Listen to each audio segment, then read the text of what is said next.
네. 첫 번째. 식사는 맛있게 하시고. 네. 맞습니다. 경기 광주 새누리당 고철내외입니다. 오전에 제가 좀 시간이 부족해서 말씀을 계속 이어가려다가 그 중간에 끊어진 건데, 물론 저도 그렇지만 오전에 그 의원님들이 그 질의하시는 내용을 쭉 이제 같이 들으면서 제가 그 전자팔찌 부분 이번에 대해서 제가 조금 좀 그 의문되는 거 하고 그 질문에 답변하시는 과정에서 있었던 거하고 좀 한두 가지만 더 묻도록 하겠습니다. 장관님께서 답변을 들어보면 그 법무부에서는 좀 최선을 다했고 국민 걱정을 덜어드리기 위해서 또 최선의 그 역할을 하고 계시다. 또 뭐 나름대로 하여간 성과를 좀 많이 올리고 있다. 그러나 전자팔찌가 성범죄를 완전히 막을 수 있는 또 완벽한 제도는 아니다. 물론 뭐 교화라든지 여러 가지 그 말씀도 좀 해주셨는데, 제가 그하고 관련해서 지금 국민들한테는 전자팔찌에 대한 무용론이 제기되고 있거든요. 언론에도 제가 그렇게 많이 봤는데 상당수 이렇게 좀 인터뷰도 하고 했던데, 그 무용론이 제기되고 있는 데에 대한 오전의 말씀으로는 상당히 노력하고 있는 그런 게 보이는데, 정부 장관으로서는 좀 어떻게 생각하세요? 국민 정서에 비추어 볼 때. 예. 이제 그 정확한 내용을 저희들이 국민들께 못 알려드린 그런 측면도 있습니다만, 실제 전자발찌로 인해서 재범률이 줄어든 건 사실입니다. 사실이. 이제 아마 국민들께서는 전자발찌가 있으면 전자발찌를 채용하고 하면 성범죄가 근절이 돼야 되는데 왜 아직도 범죄가 남아 있느냐, 계속 발생을 하느냐, 이런 취지에서 걱정도 하시고 우려도 하시고 또 질책도 하시는 그런 것으로 알고 있습니다. 저들로 하여튼 저 전자발찌 성능 개선 부분만 아니라 전자발찌의 올바른 이해가 국민들께 전달될 수 있도록 앞으로도 그렇게 노력을 하겠습니다. 제가 법사위를 계속 지난 18대 국회도 했기 때문에 제가 아는 상식으로 지금 2008년부터 전자팔찌 제도를 부착 시행을 했죠. 네, 그렇습니다. 네. 그간 전자팔찌를 부착한 상태에서 또다시 성범죄 일어난 건이 얼마나 되는지 혹시 어떤 통계? 전자발찌를 부착한 상태에서 재범을 한 경우가 좀 건수는 무슨 퍼센테이지가 총 30건인데 그 종전에 16.8% 약 9분의 1 수준으로 감소해서 한 2% 미만으로. 그러니까 감소한 건 뭐 9분의 1수 오전에 말씀하셨고 30건 정도 있었다. 어쨌든 전자팔찌를 부착한 상태에서 한 30여 건이 성범죄가 다시 재범이 이루어졌다. 자, 그하고 관련해서 전자팔찌를 부착하고 그 주거지, 본인의 주거지, 반경 2km 이내를 벗어나야만 그게 이제 어떤 뭐 경보음이 울린다든지 관리 감독이 가능해요. 그렇지 않고요.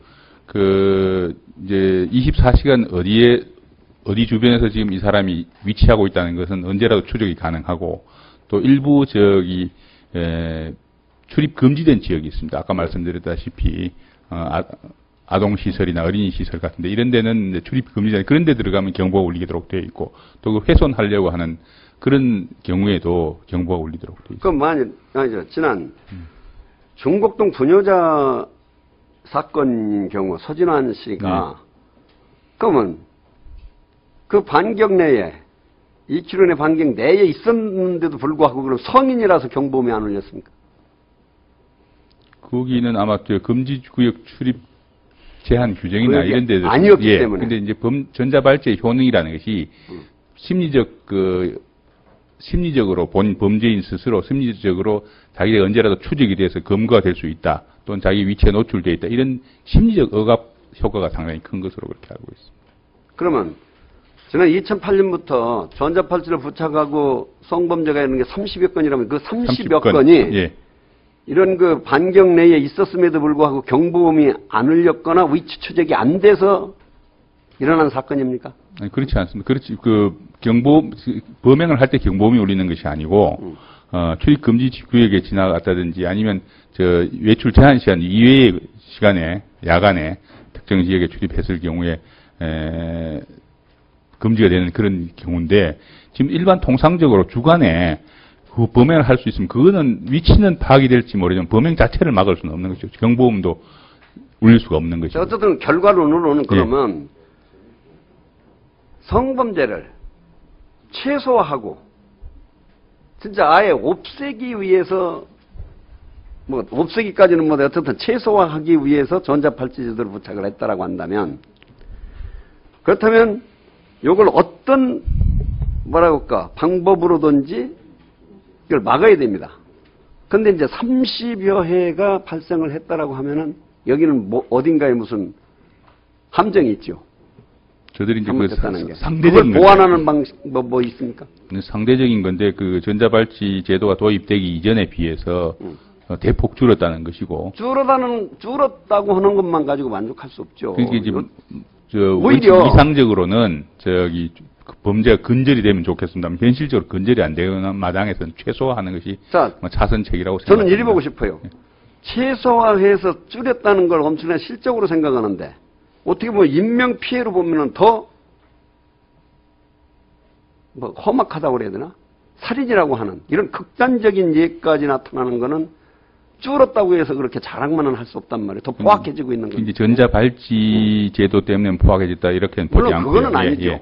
그러나 줄은 만큼 사건의 내용은 더 포악해지고 있다. 그러면 사회 현상이나 범죄학적인 측면에서 살펴봐야 될 문제라고 생각을 합니다. 그래서 저는 물론 모든 게 최선의 책은 아닙니다. 그래서 지금 오전에 이렇게 답변을 하시고 지금까지 하시는 거 뭐 범죄를 들어 줄였다. 참 어떻게 보면은 9분의 1로 줄은 것만 더 다행이다라는 이런 쪽의 어떤 뉘앙스는 별로 그렇게 국민들 그래서 저도 이제 안타깝다고 생각을 했고 아직도 미흡하다고 생각을 합니다. 예. 검토해서 진짜 법이 살아 있고 국민이 안심하고 살 수 있는 그런 그 사회를 만들었으면 하는 게 저의 바람이라서 그래서 계속 이렇게 좀 제가 말씀을 드립니다. 앞으로 좀 그 점에 대해서는 더더욱이 진짜 미흡한 거, 미진한 거, 또 외국 사례 같은 거를 같이 종합적으로 해서 최소화시킬 수 있는 거를 또 흉폭화되어 가는 거를 최소화시킬 수 있는 거를 대책을 좀 만들어 주셨으면 합니다. 예, 지적이 유념하겠습니다. 이상입니다. 네, 수고하셨습니다. 민주당의 박범계 의원님 질의해 주십시오.